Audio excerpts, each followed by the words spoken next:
Bonjour à tous et bienvenue dans la jungle de Story Jungle. On reprend en fait aujourd'hui avec ce live notre tour des plateformes et on est très ravis de Patrick Hennegan dans notre jungle. Bonjour Patrick. Bonjour Gilles. Alors Patrick, vous êtes Marketing Lead Southern Europe à Snap. Snap qui fête ses 10 ans, qui fête ses 10 ans. Et la semaine dernière, Snap France a annoncé sa grille de rentrée, un peu à la manière des chaînes de télé. Alors c'est assez original d'ailleurs pour une plateforme sociale. Et ça va être un peu ma première question. Vous vivez comme un bouquet de chaînes de télé? Effectivement, c'est quelque chose qu'on a fait, cette année. On l'a fait l'année dernière aussi, cette notion de grille de rentrée et je pense que ça représente en fait la façon dont on aborde les contenus. C'est-à-dire qu'on ce qui nous tient à cœur, c'est de proposer à nos utilisateurs sur notre plateforme des contenus qui sont éditorialisés, qui sont pensés. On a, chez nous des équipes éditoriales qui s'assurent que nos contenus sont, divers, qu'ils soient représentatifs de la société française, à la fois en termes des thématiques qu'ils abordent, de la diversité des contenus en termes d'âge ciblé, à la fois des contenus pour les jeunes, les moins jeunes.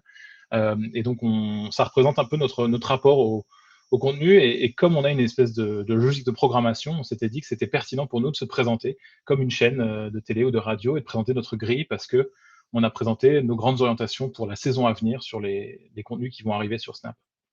Alors, donc, c'est un live, donc n'hésitez pas à poser l'ensemble de vos questions à Patrick. On les prendra au cours de l'émission. On est ensemble pendant à peu près 30 minutes. Et donc, on va vous mettre dans les commentaires on vous a mis le lien vers la grille de rentrée que vous avez publiée la semaine dernière. Et donc, d'ailleurs, au passage, c'était une vidéo avec un format très sympa.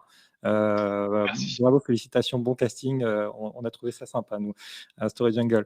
Alors, si on rentre justement dans ce qui était d'abord avant de rentrer sur effectivement vos annonces sur Discover, Snapchat France, c'est 13 millions de Snapchatters français, 17 millions d'utilisateurs uniques quotidiens en France qui se connectent 30 fois par jour. Avant de rentrer donc dans Discover, qui sont les Snapchatters?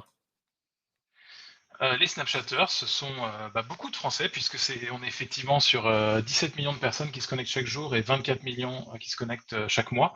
Je tiens à préciser que la source des chiffres que je donne, c'est Médiamétrie. On a un partenariat unique sur le marché avec Médiamétrie où on leur fournit nos données directement pour qu'elles puissent ensuite certifier, pour que Médiamétrie puisse certifier en fait la qualité, vérifier nos données. Donc Vous êtes c'est les vraiment seuls des à faire données ça, qu'on... je crois, non? Comment? Vous êtes les seuls à faire ça dans les plateformes On est sociales? les seuls à faire ça. De ce type de dispositif, on est les seuls. Encore une fois, c'est vraiment parce qu'on est dans une logique de partenariat. On cherche à vraiment être partenaire avec les acteurs locaux et Médiamétrie étant l'autorité locale. Euh, En fait, aujourd'hui, on n'est plus un média de niche, mais un média de masse. Les Snapchatters, ils sont évidemment plutôt plus jeunes, mais aujourd'hui, on touche 80% 80% des 13-34 ans, mais la moyenne d'âge du Snapchatter, elle est plutôt autour de 30 ans sur le mois. Le Et Snapchatter a vieilli. exactement. Il a pris de la bouteille. En septembre, donc en septembre 2011, on s'est lancé. Donc là, le mois dernier, on fêtait nos 10 ans. Et en fait, ce qu'on a constaté, c'est que le Snapchatter actif, il est resté avec nous. Il nous a suivis tout au long de cette évolution. Parce qu'au cœur de Snapchat, il y a un usage clé qui est la messagerie.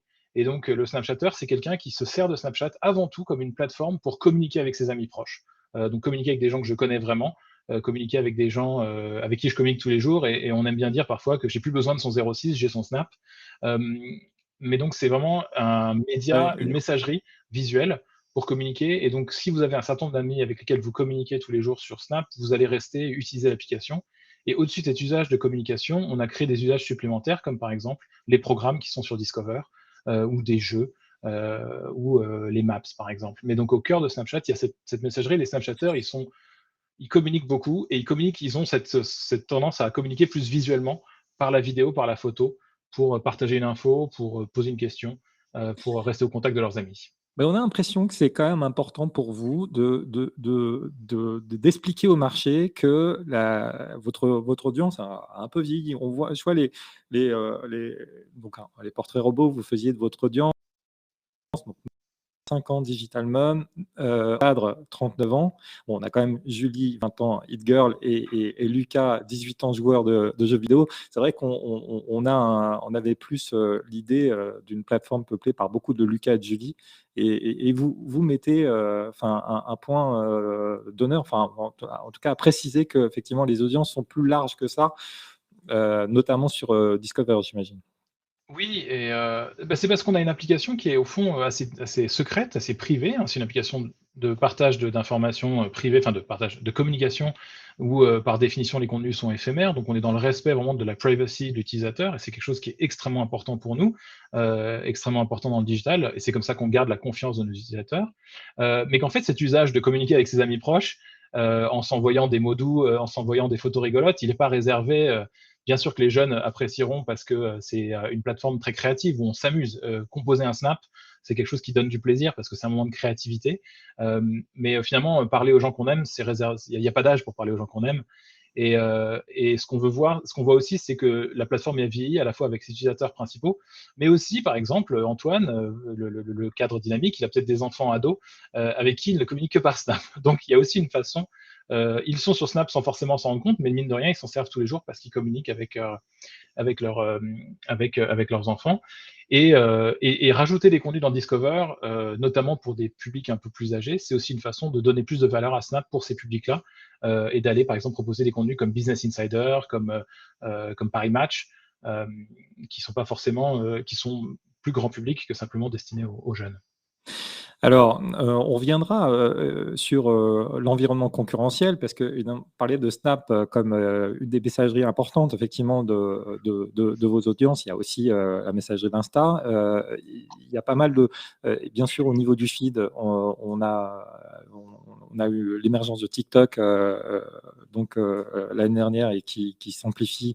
Et vous avez lancé Spotlight. On y reviendra à la fin. Mais peut-être. D'abord, Discover. Donc, la semaine dernière, vous annonciez effectivement pas mal pour l'année à venir. Jusqu'à présent, vous aviez, en tout cas l'année dernière, vous aviez 140 programmes, c'est bien ça, 140 shows sur Discover. 140 shows, ouais. Ouais. 140 shows réalisés par plus de 40 partenaires français, oui. Réalisé par 40 partenaires français. Des formats courts, on pense par exemple à effectivement la conversation avec le président de la République, donc menée par Brut, mais sur Snapchat. Des formats plus conversationnels comme ceux du Monde, je dirais, de l'année dernière, puisqu'ils ont annoncé effectivement un nouveau show qui va être un show télé, d'ailleurs, un show vidéo sur cette année. Puis des formats courts de type, effectivement, le résumé de TPM, touche pas à mon poste. Et puis des formats longs, Brutix, etc. Donc, aujourd'hui, vous annoncez 30 shows supplémentaires, nouveaux. Quelles sont les principales annonces? On reviendra juste après sur le partenariat aussi que vous avez annoncé.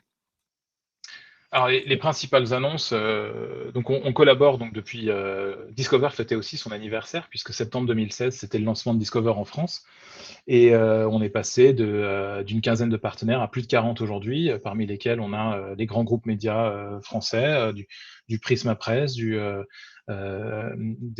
acteurs comme Media One, des acteurs comme, Melty, Combini, Brut, mais aussi Le Monde, Paris Match. On a vraiment une diversité de contenus venant à la fois d'éditeurs, je dirais, historiques et d'éditeurs plus digital native, qui viennent proposer donc sur Snap du format vidéo pensé pour un téléphone mobile, puisque c'est un écran de consommation, et à quoi ressemble ce storytelling donc sur une vidéo plus verticale pour un temps plus de snack content entre quand je suis dans les transports ou quand j'ai un petit moment pour je veux passer le temps et je veux me divertir ou m'informer. Et on explore effectivement une diversité de contenus avec à la fois des choses plus courtes, des choses plus longues, des contenus plus sérieux. Enfin, ce que fait Le Monde sur le traitement de l'actu est fascinant parce qu'on aborde vraiment des problématiques très sérieuses, mais sur un angle important, didactique, parce qu'on sait qu'on s'adresse à un public peut-être un peu plus jeune qui a besoin qu'on lui explique ce que c'est, par exemple, que les Pandora Papers. Et dans les annonces qu'on a faites, alors la plus grosse annonce, c'est celle avec un partenariat avec un acteur majeur de l'audiovisuel, qui est le groupe M6. On est honoré de ce partenariat. Donc c'est C'est Top Chef, c'est donc des résumés des programmes emblématiques de la chaîne, hein. Exactement, ce sera en fait, ça accompagnera les sorties de ces émissions tout au long de l'année. Donc au moment de la sortie de Top Chef ou de Cauchemar en cuisine ou, on accompagnera ces sorties de contenu additionnel.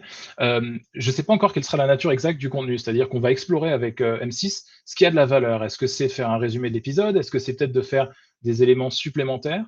Ça fait partie de l'exploration qu'on mène avec ces acteurs, avec ces éditeurs, et c'est ça aussi qui nous passionne, c'est de trouver un peu qu'est-ce qui est le bon contenu complémentaire à celui d'un M6.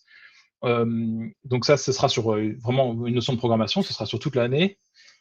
Et Oui, c'est ce genre de partenariat qui, vous êtes appelé à les multiplier. Donc là, vous avez commencé avec M6, vous allez aller voir d'autres chaînes. Il y a déjà des programmes, comme on citait TPMP tout à l'heure. Donc vous êtes encore dans une logique de développement de Discover absolument. dans le En fait, ce système. qu'il faut comprendre, c'est que Discover, c'est une plateforme avec des partenaires, qui ne contient que du contenu réalisé par des partenaires officiels.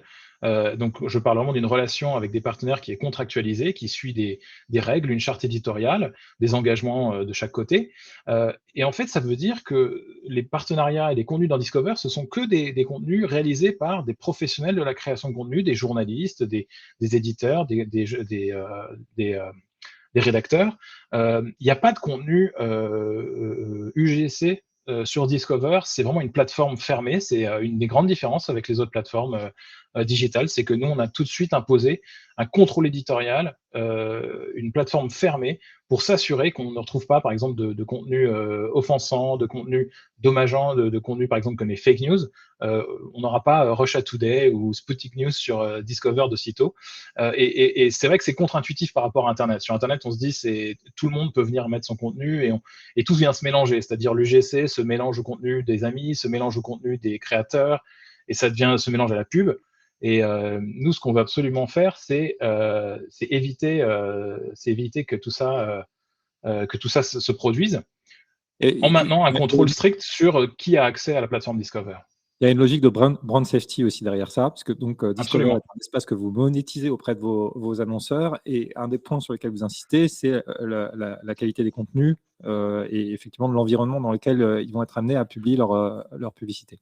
C'est très important pour les annonceurs comme pour les utilisateurs. C'est comme pour que tout le monde se sente dans un environnement safe, en brand safety, mais aussi justement en tant qu'utilisateur, que je sois sûr de ne pas tomber sur des contenus, de théories du complot, des contenus viraux, de toutes ces choses comme ça. On essaie vraiment au maximum de préserver cette plateforme pour s'assurer de la qualité d'ensemble et qui bénéficie à tout notre écosystème.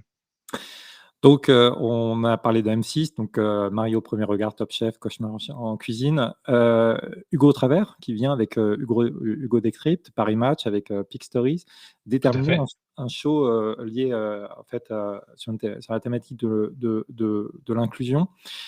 Juste un mot sur si parmi nos audiences, on a des potentiels partenaires qui vous regardent. Quel est le modèle avec ces partenaires? C'est un modèle de partage de revenus? Que- Absolument. Il y a la publicité donc est diffusée au sein de Discover, au sein d'une émission Discover où on diffuse, il y a plusieurs, écrans publicitaires, et donc il y a entre partenaire et Snapchat un partage de revenus publicitaires, réalisé sur ces diffusions.